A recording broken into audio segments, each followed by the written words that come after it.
Hey, glad to be back. I'm Darryl Johnson, the Executive Director of Mentor to Youth, and happy to be on a community read once again. I was born in Kansas City, Missouri, home of the Kansas City World Champion Chiefs. I lived 20 years in San Diego before moving to Michigan in 2003. Happy to be a part of the Ypsilanti community. I want to thank my friend for asking me to read this special book because Mentor to Youth is holding a Kwanzaa celebration on the 26th of December. And so how appropriate that I would get to read Little Rabbit's Kwanzaa.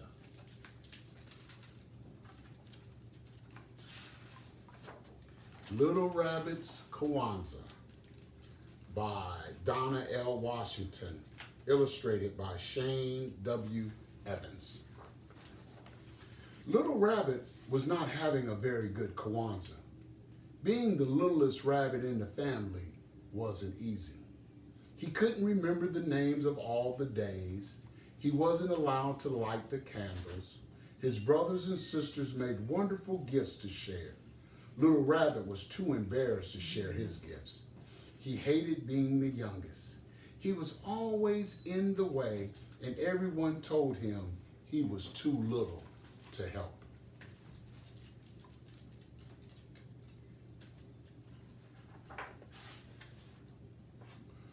The only part of Kwanzaa that he really loved was the big feast called caramel. This year, he wasn't even going to have that.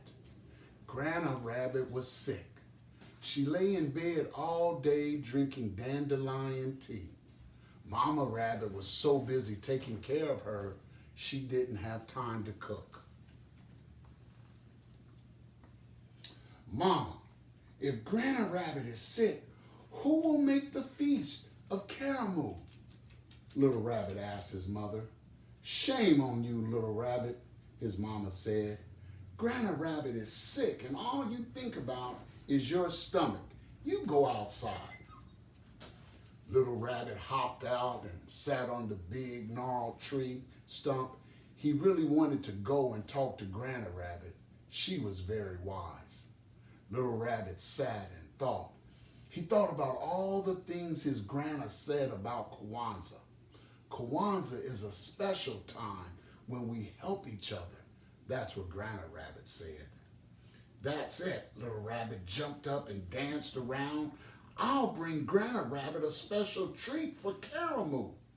That will make her feel better.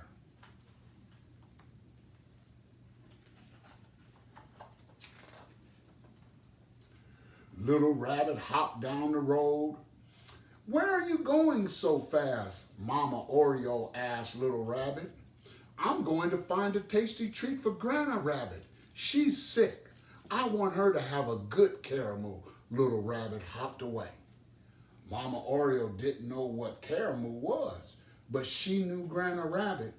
Grandma Rabbit always brought out warm seed cakes and worm pudding when the weather got cold. Poor Grandma Rabbit, said Mama Oreo. I wish there was something I could do to help. Little Rabbit stopped by the side of the path. He looked under some logs to see if he could find something special for Grandma Rabbit.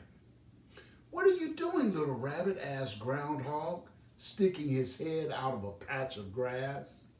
I'm trying to find a zawadi for Grandma Rabbit. She's sick. I want her to feel better. Little Rabbit hopped off.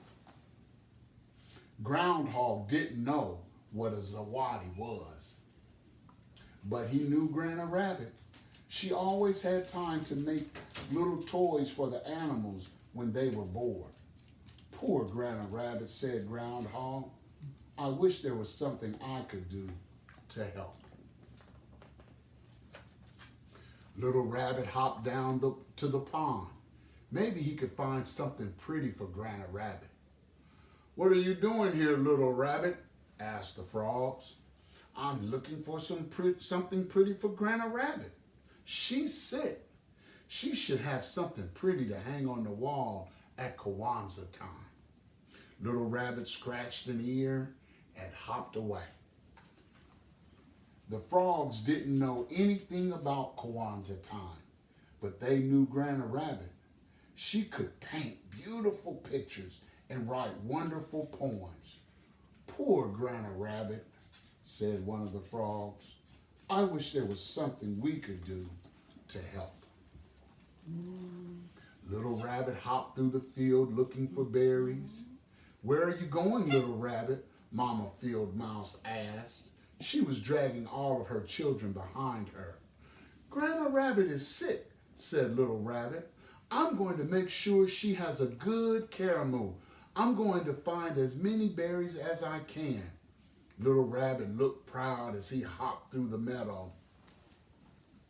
Mama Field Mouse didn't know anything about caramel, but she knew Granny Rabbit. Granny Rabbit helped out with the children when Mama Field Mouse had to run errands. Poor Granny Rabbit, said Mama Field Mouse. I wish there was something I could do to help. Little Rabbit scampered through the trees. Good morning, Little Rabbit, said Papa Squirrel. Why are you sniffing around the trees? I'm looking for something to give Granny Rabbit. She's sick, and I want her to have a good Kwanzaa. Little Rabbit hopped away. Poor Squirrel didn't know anything about Kwanzaa, but he knew Granny Rabbit. She always helped him gather nuts in the fall. She even helped him remember where he hid them. Poor Granny Rabbit, said Papa Squirrel. I wish there was something I could do to help. Little Rabbit spent the whole day trying to find something for Granny Rabbit. He searched as hard as he could, but he didn't find anything at all.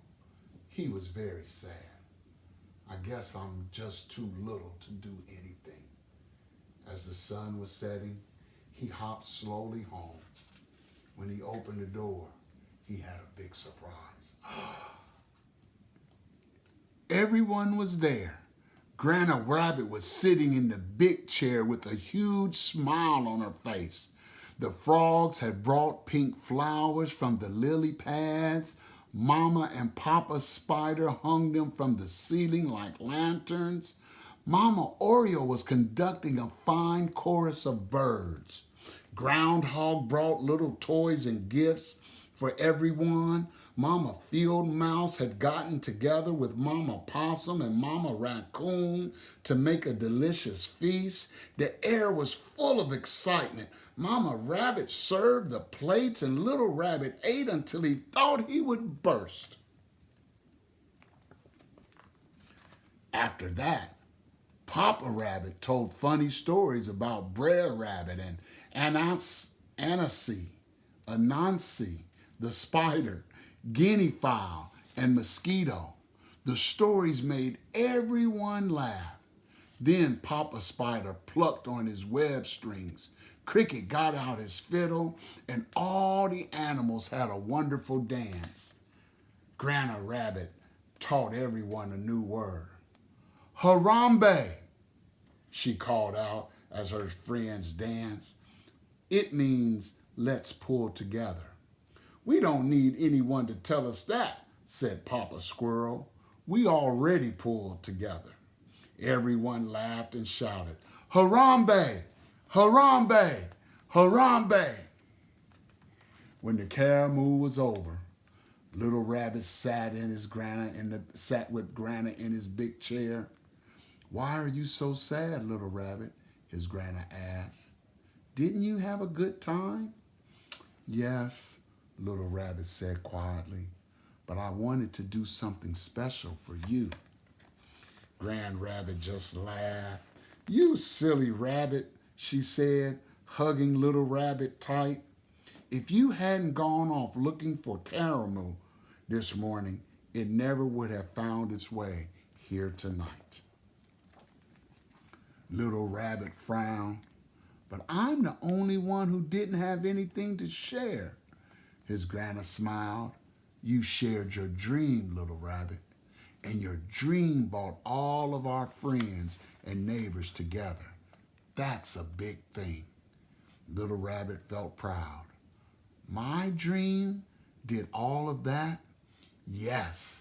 I'm not surprised though, his grandma said. Why not? Little Rabbit asked. Because I have faith in you. If you have faith, Little Rabbit, there's always hope. Oh, I'll try to remember that, said Little Rabbit, yawning. By the way, said Granny Rabbit, snuggling him close, this was the best Caramoo ever. The end. So now I'm going to tell you a little bit about Kwanzaa. The Kwanzaa is built off of what they call the Nguzo Saba. That means the 7 principles of Kwanzaa. Kwanzaa is celebrated for 7 days, and each day has a different theme. On day 1, they celebrate Umoja, which means unity. The animals join together to celebrate Karamu. On day 2, they celebrate Kuji Chagalia, which means self-determination. Little Rabbit began his search all on his own. On day 3, they celebrate Ujima, which means working together. Mama Field Mouse, Mama Possum, and Mama Raccoon worked to make the feast. The frogs and spiders hung the lanterns. Spiders and crickets made the music. On day 4, they celebrate Ujama, which means supporting each other in business. Granny Rabbit helps Papa Squirrel hide his nuts and find them again in the spring. Granny Rabbit helps Mama Field Mouse with her children. On day 5, we celebrate Nia, which means purpose. Little Rabbit left home with a purpose. He wanted to help his grandma have a wonderful Karamu. On day 6, we celebrate Kuumba, which means creativity. The storytelling, dancing, music, painting, poetry, making the zawadi for the party, and cooking are examples of creativity. Karamu is the feast of Kwanzaa, and that happens on the 6th night of Kwanzaa. Day 7, they celebrate Imani, which means faith. Granny Rabbit has faith in Little Rabbit. And Zawadi means presents. These are the presents that you give at Kwanzaa. Many of them are handmade. Groundhog brought handmade toys and gifts to the Karamu. Can you find other examples of the Ngu Zaba in the story? And that is the end of Little Rabbit's Kwanzaa by Donna L. Washington, illustrated by Shane W. Evans.